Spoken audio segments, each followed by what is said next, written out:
বেতন ভাতা বৃদ্ধি সহ ৩ দফা দাবি আদায়ে কেন্দ্রীয় শহীদ মিনারে অনশন করছেন বেসরকারি শিক্ষা প্রতিষ্ঠানের এমপিওভুক্ত শিক্ষকরা।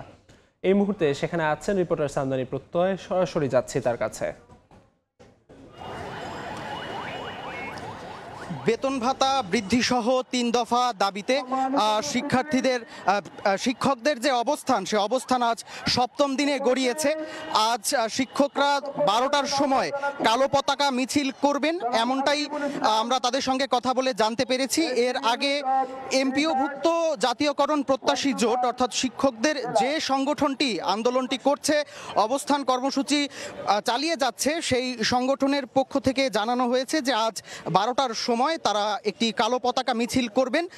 গতকাল থেকে তারা কিন্তু অনশন কর্মসূচি পালন করে যাচ্ছেন এবং এই অনশন কর্মসূচির আগে তারা ঘোষণা দিয়েছিলেন যে যমুনা অভিমুখে অর্থাৎ প্রধান উপদেষ্টার বাসভবন অভিমুখে তারা যাত্রা করবেন।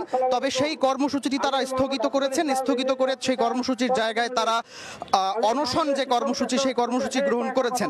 এবং একই সঙ্গে এর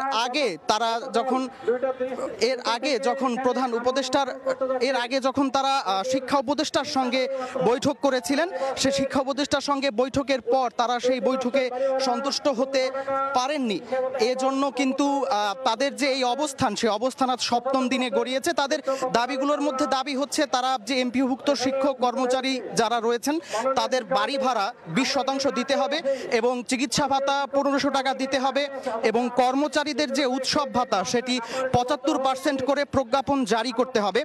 এর আগেও এই দাবিতে তাদের সাথে কথা বলে আমরা জানতে পেরেছিলাম যে এই দাবি তারা দীর্ঘদিন ধরেই জানিয়ে আসছেন।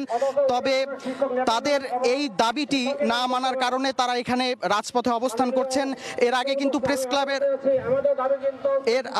প্রেস ক্লাবের সামনে যখন তারা অবস্থান করছিলেন, সেই অবস্থানের সময় কিন্তু তাদের সঙ্গে পুলিশের একটি ধরপাকড় হয় এবং তারপর থেকে আজ সপ্তম দিনের মতো তাদের এখানে অবস্থান। এবং আজ কালো পতাকা মিছিলটি দুপুর 12টার সময় যখন শুরু হবে, সেটিও আপনাদেরকে আমরা দেখানোর চেষ্টা করব। তো এই ছিল শহীদ মিনার থেকে সবশেষ। শহীদ মিনার থেকে শিক্ষক অনশনের সবশেষ খবরাখবর জানাচ্ছিলেন সহকর্মী সামদানি প্রত্যয়।